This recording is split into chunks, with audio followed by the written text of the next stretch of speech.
my phone off. No? Better turn my phone off, Sandy. Just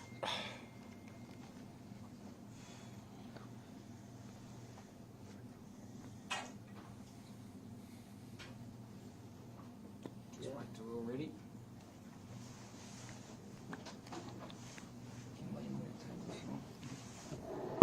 It's all good?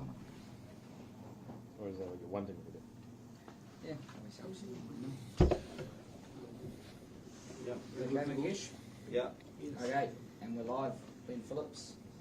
Andrew Gorman is the resident local journalist. So yeah, no, I was a fan at the end of that one. Obviously quite a messy finish to a match that was getting towards a pretty interesting conclusion. Yeah, it would have been interesting to see what would have happened with 12 more overs there. So I guess a draw at the end of the day is what Duckworth came out to, and we gave it our best shot, and I guess some things went our way and some things didn't. The way the Indians bowled at the death, a couple of misfields from us, but we also took a lot of wickets. We took 4 wickets. So we gave ourselves the best chance possible, and at the end of the day, nothing could decide between us. So that is what it is. Does it feel good for you to get some runs on a personal level tonight? Yeah, it's always nice to get runs, but for me it's more about trying to get my process right and sticking to that for as long as possible, and I think I did that today. You've had a great few weeks in T20. You're obviously still trying to establish yourself in one day as you're heading forward to the next series. You're excited about the chance to potentially play in some of these matches and try and make a case for yourself? Yeah, absolutely. As I said, for me it's trying to stick to the process as long as possible and just take it one ball at a time, and if that opportunity comes, to be able to keep it that simple for myself. And I guess all the other boys are going out there and doing their things as well, and with our team first mentality, it doesn't really matter who's out on the park. They're all trying to do the same thing for the country. Glenn, Rahul, was there a bit of disappointment thinking that you left a few runs out there tonight? You were 130 for 2 and to finish on 160. Was there in the changing room at the halfway stage, what was the discussion around it? At the end of the day, 2 teams have to bat on it before it becomes one pitch or another. And yeah, we obviously felt like we probably did leave a couple out there. We got ourselves into a position to get a much bigger total, but the way the Indian boys bowled at the death was magnificent. So I guess at the end of the day, in a game with such small margins, something that can turn so quickly, I think it was something like 3 wickets for 12 runs, or 3 wickets for 6 runs and 12 balls or something like that. So cricket has ways of turning things on you really, really quickly. So you can't exactly take anything for granted. But obviously we managed to have 3 wickets in the power play. So it was a little bit of a toss and turn in terms of which parts of the game ebbed and flowed. Obviously for the Indian boys, it was right at the back end, and for us, it was more at the front. So, and at the end of the day as well, if they hadn't had lost those 4 wickets, potentially they would have been well ahead of the Duckworth-Lewis as well. So it's a little bit tit for tat. Just a quick one. Is there a bit of frustration with, you guys lost in the semi-finals, you had one bad day there. This series too, it's come down to that one game in Mount Maunganui especially. Is there a bit of frustration that, it's a real cruel format? Yeah, I guess we all know that. T20 cricket has the ability to go one way or another so quickly, and it just takes an innings like Sky did the other day to just turn things on its head, and that was magnificent to watch. Even being on the field, we don't necessarily want that to happen to us, but it was very special to watch. And as things come down to it, the semi-final didn't necessarily go the way we wanted it to go, but we fought right to the last over, and for us it's about our attitude and our presence that we bring to the game. So I guess in terms of frustration side of things, there'll always be individual frustration for guys and how they perform, but that's in their review process. I don't think we try and take any sort of frustration going into the next games. We just, I guess, try to focus on things we can control, and that's our attitude, our presence, our energy in the field. Even today with a couple of misfields, guys were going in, they're going in hard, each running past one. I would much rather a guy run past one than miss it, not running fast enough. So things like that, that's the sort of attitude we're after, regardless win, lose or draw. Thank you. Glenn, Jasprit Bumrah is obviously not there for a long time, and not too many senior fast bowlers are part of this squad. In that context, when you see the likes of Arshdeep Singh and Mohammad Siraj, the way they came back, a word on that? Yeah, man. The Indians have so much depth. the IPL just shows that, and it's laid a platform for guys like Ashdeep and Suraj to come in and know that they can already perform at this level. And the control that Ashdeep has, swinging the ball both ways, with Bhuvi up the front there, is an incredible skill to have, especially being able to hit hole at the death on demand. Suraj's pace and bounce today really was quite tough to play. He was very aggressive, and I guess that's something that's come from playing through the IPL, where you have to give it your all 100% no matter what, because the stakes are so high and the intensity of the game is so high. So, and the likes of Harshal Patel as well, the depth coming through the Indian squad is unbelievable. Glenn, when you see someone like Suryakumar Yadav, especially the kind of 360-degree game he has, as a batsman, when you see him going, what is the first thing, what strikes you most? The thing that strikes me the most is actually how he manages to predict where the ball is going so well. I was talking with Flem before the game, and it's not necessarily about the premeditation per se. He has a rough idea of where the bowler's going to bowl set by the field, but he still has the ability to guess which ball it's going to be and then have bailout options if it's not there. And unlike other people, his bailout options still seem to go for 4 or 6. That shot off Lockie the other day was hard length on off stump, and he managed to hit it over third man for 6 with a straight bat. So that definitely strikes me as something that is next level. Obviously, playing with so much premeditation obviously has its downfalls as well, but while you're flying high, absolutely, and it's unbelievable to watch. Thank you. Glenn, hi. Glenn, is there a template or a code for to play T20 cricket? Or we talk about the way England play T20 cricket. Is there a template that you have to go hard to the ball right from the start? I guess England can do that because they bat all the way to 11. But when other sides have 6 specialist batters and an all-rounder, I guess you have to be a little bit more level about how you go about the approach. It comes down more to the communication and I suppose the adjustment to pitches and trying to use different sort of skill sets. Unlike what England are able to do, if one guy doesn't come off, the next guy will come off. And if he doesn't come off, the next guy will come off all the way down to number 11, whereas in most sides only have out to number 7.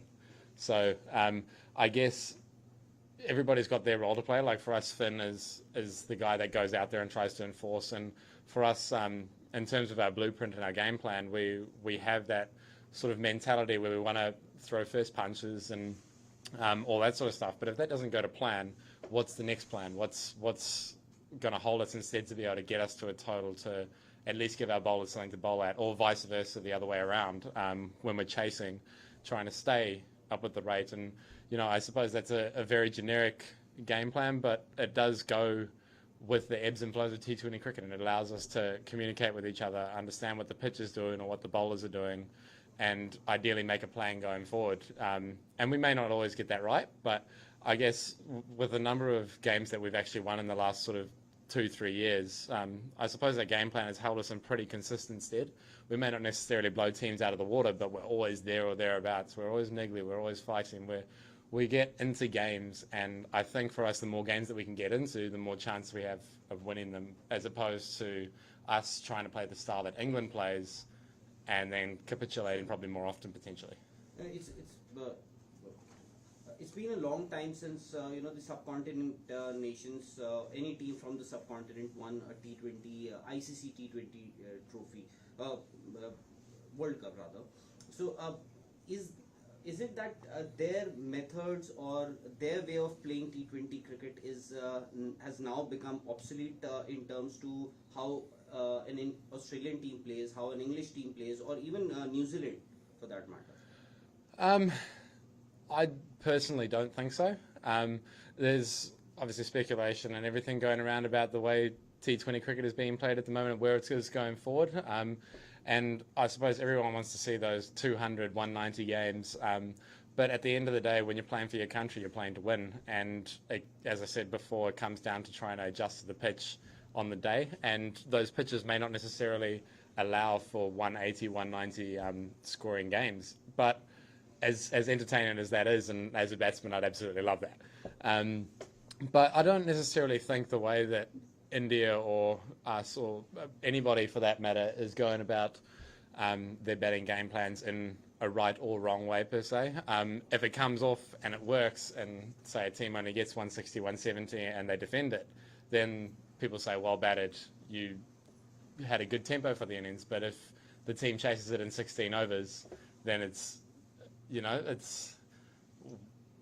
hard to say without looking back. It's comparisons with different players, different skill sets, different teams, and I think we all have to use our strengths as much as possible. The Indian side has an amazing batting lineup, and at some stage they're going to come off and potentially score 230 in a T20 game. They have the ability to do that, but what they're also trying to do is be in the game, always try and be in a position to win, even if it means soaking up a few balls if they have to in order to come back later on.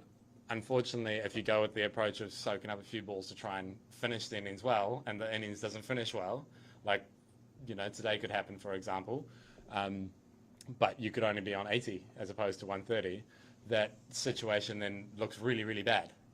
But if it comes off, you get 160 on a really tough pitch. So it's a little bit of a tough one. Last couple, Adam. Glenn Phillips, partnership of 86 off just over 10 overs with Devon. Can you talk us through how the two of you communicated in the middle about how you were going to construct and pace that partnership as it went through the innings? Yeah, I guess after the power play, they bowled really well up front. Huda bowled that really tight over straight after the power play, and with Chahal coming on afterwards, it was, I guess, for us about keeping the intent, knowing that the boundaries are small and playing really strong positive options, low risk positive options, to get ourselves into a position to utilise Daryl and Nish and Satner at the end. Yes, that didn't necessarily come off today, but the idea of getting us into that position to be able to earn the right to launch from that platform, I think was the right idea. And as I said before, on another day we could have ended up on 200 potentially from that position, and I think that's really strong positives going forward, and we made a lot of right choices today, and all we have to do is make those right choices for a little bit longer, and a little bit more, and things to come off a bit more, and those games really turn into match winning scores. But at the end of the day, India did bowl well as well. So I guess from a communication perspective, we really tried to take it to where our game plan allows us to launch from.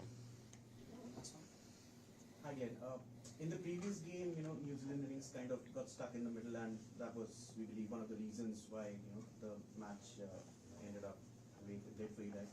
So today, it was completely different. The approach was different. Was it something you guys pre-planned, or because when you came in, Mark had gotten out, and Devon was the batsman who got his eye in, but then you took over and he took the bat seat. So what was it like? Was it pre-planned or? No, I definitely think it came down to the communication side of things again. Understanding that at number 4, if I come in the power play, the idea is to ideally not lose another wicket, but still have that sort of positive approach. And today, obviously only coming in with 3 or 4 balls to go, it allowed that next phase to start without too much of a hiccup. And I guess my role in the team is to take it, not necessarily deep, but carry on what the openers have left off, and try to keep the momentum going from a positive, high, what's the word I'm looking for now? My English is gone.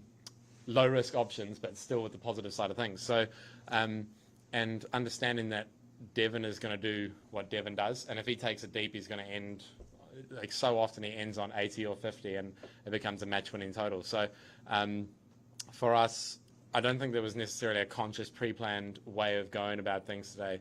I definitely started my innings much slower today than I did the other night, but when you come in at 4 or at 5, the game is very set out in one way or another, and the approach you take can be very much dictated by the runs and the wickets down. So for today, the position to come in at 4 is almost ideal. It gives you the time to get in, but then the time to accelerate when I guess the situation calls for it, and allowing Devon to carry on doing his thing and not having to put him under too much pressure.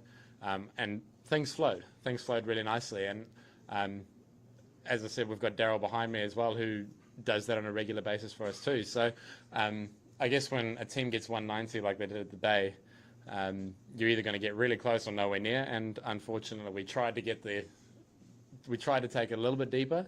And unfortunately, when you're chasing 190, that might not necessarily be the ideal option. But you know, when you're chasing 160 or 170, you also want a different sort of approach as well. So I guess it's really game plan and situation orientated. Thank you very much, Glenn.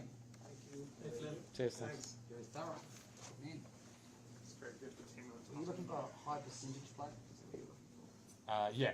Low risk, high percentage. Yeah.